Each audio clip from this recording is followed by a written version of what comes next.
Passport জালিয়াতি কাণ্ডের তদন্তে নেমে একের পর এক চাঞ্চল্যকর তথ্য সামনে আসছে। এবার এই গোটা বিষয় কি আন্তর্জাতিক যোগ খুঁজে পাওয়া যাচ্ছে? কারণ জাল পাসপোর্ট চক্রের হাব কি বনগা, এই প্রশ্ন উঠছে। জাল পাসপোর্ট বানাতে বনগায় হাজির বাংলাদেশি, গ্রেফতার 3 বাংলাদেশিকে জেরা করে এই নয়া তথ্য সামনে আসছে। বারাসতের মুহুরী সমীরও বাংলাদেশে পাঠাতো পাসপোর্ট। বারাসত বনগা চক্রের মাথা কি তাহলে এক? এই প্রশ্নই এই মুহূর্তে উঠছে। জাল পাসপোর্টের শিকড় কি একেবারে আন্তর্জাতিক স্তরে? কারণ যে 3 জন বাংলাদেশিকে গ্রেফতার করা হয়েছিল তাদেরকে জেরা করে একের পর এক চাঞ্চল্যকর তথ্য সামনে আসছে। বারাসতের মুহুরী সমীরকে গ্রেফতার করা হয় এবং তাকে জেরা করেই কিন্তু একের পর এক চাঞ্চল্যকর তথ্য সামনে আসছে। আপনাদেরকে জানিয়ে রাখবো, এই জাল পাসপোর্ট চক্র খুঁজতেই কিন্তু বিভিন্ন জায়গায় পুলিশের তরফ থেকে তল্লাশি শুরু করা হয়েছে। একের পর এক ব্যক্তিকে গ্রেফতার করা হয়েছে এবং এই প্রশ্ন উঠছে, সর্ষের মধ্যেই কি ভূত? কারণ আপনারা জানেন যে প্রাক্তন পুলিশ কর্মী একজন এসআই আব্দুল হাই, তাকে গ্রেফতার করা হয়েছিল এবং তার সঙ্গে একেবারে এই কাণ্ডের যে মূল মাথা মনোজ গুপ্তা, তার সঙ্গে তার সরাসরি যোগ পাওয়া গিয়েছে। এরকমই আরো একাধিক গুরুত্বপূর্ণ তথ্য সামনে আসছে। আমরা এই বিষয় নিয়ে আরো কথা বলে জানবো। মনোজ এই মুহূর্তে আমাদের সঙ্গে রয়েছেন, আমাদের প্রতিনিধি সরাসরি। মনোজ, কি জানা যাচ্ছে এখনো পর্যন্ত?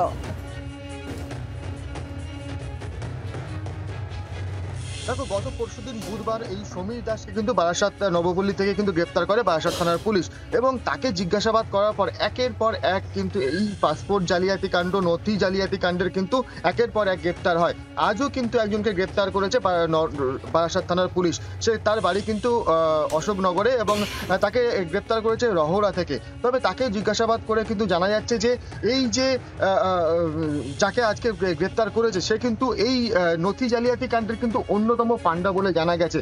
তবে এর সূত্র মারফত কিন্তু আরো একটা বিষয় জানা গেছে যে গত 3-4 দিন আগে বাংলাদেশ থেকে চোরা পথে বনগাঁতে এসে আস্তানা গেড়েছিল 3 যুবক। তাদেরকেও কিন্তু বনগাঁ থানার পুলিশ গ্রেপ্তার করেছে এবং তাদেরকে জিজ্ঞাসাবাদ করে তাদের কথার মধ্যে কিন্তু অনেক রকম অসঙ্গতি পাওয়া গেছে এবং তাদেরকে জিজ্ঞাসাবাদ করে পুলিশ সূত্রে যেটা জানা যাচ্ছে যে তারা বাংলাদেশ থেকে চোরা পথে কিন্তু এই বনগাঁতে এসেছিল এবং বনগাঁতে এসে তারা কিন্তু বিভিন্ন রকম জাল নথি তৈরি করার চেষ্টা করছিল এবং সেই জাল নথি দিয়ে কিন্তু তারা পাসপোর্ট বানাবার চেষ্টা করছিল।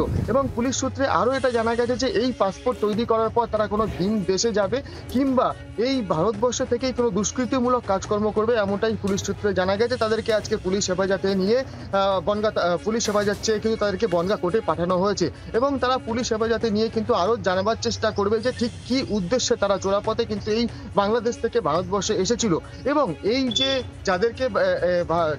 যারা কিন্তু এই 3 জনকে বাংলাদেশ থেকে চোরাপথে ভারতবর্ষে নিয়ে এসেছিল, অর্থাৎ যে 2 জন দালাল, তাদের খোঁজেও কিন্তু তল্লাশি চলছে। অর্থাৎ এই যে সমীর দাস গত পরশুদিন যাকে গ্রেপ্তার করেছিল বারাসাত থানার পুলিশ, তার কাছ থেকে জিজ্ঞাসাবাদ করে এবং তার ফোন তল্লাশি করে কিন্তু জানা গেছে যে সে কিন্তু বাংলাদেশের বিভিন্ন মানুষের সঙ্গে হোয়াটসঅ্যাপ চ্যাটে কথা বলতো এবং বিভিন্ন রকম বাংলাদেশি নথি তার কাছ থেকে পাওয়া গেছে এবং বাংলাদেশের বিভিন্ন মানুষের পাসপোর্ট। তার মানে এই সমীর দাসের হোয়াটসঅ্যাপ চ্যাট থেকে কি এরকম ধরনের তথ্য সামনে আসছে যে ক্ষেত্রে মনে করা হচ্ছে যে এটা একেবারে আন্তর্জাতিক স্তরে এই চক্রটা কাজ করছিল?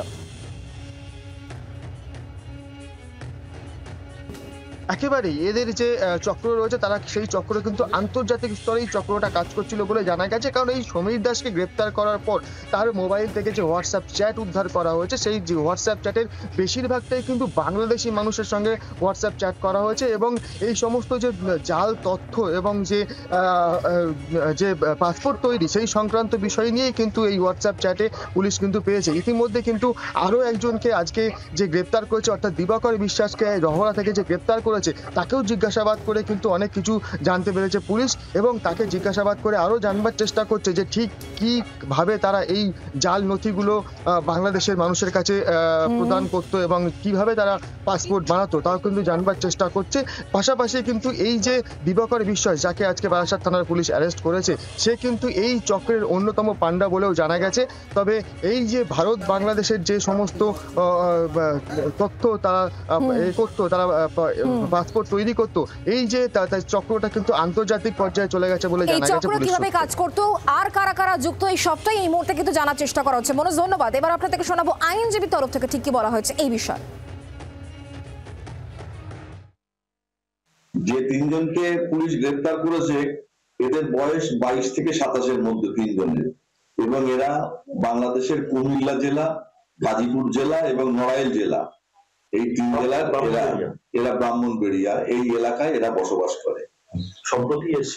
সম্প্রতি এসছে নাকি পুলিশ এদের কথাবার্তায় বিভিন্ন সাসপেক্টেড ম্যাটার পাওয়া গেছে এদের কাছে, এবং সেই জন্য পুলিশ রিমান্ডে যাওয়ার পরে প্রকৃত ঘটনা পুলিশ উদ্ধার করবে এবং আদালতে তারা প্লেস করবে যে কি কি ঘটনার জন্য তারা ভারতবর্ষে ঢুকেছিল, কি কাজের জন্য।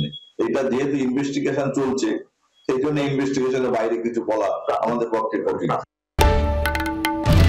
বাংলার আওয়াজ, বাঙালির আবেগ, জি 24 ঘন্টা।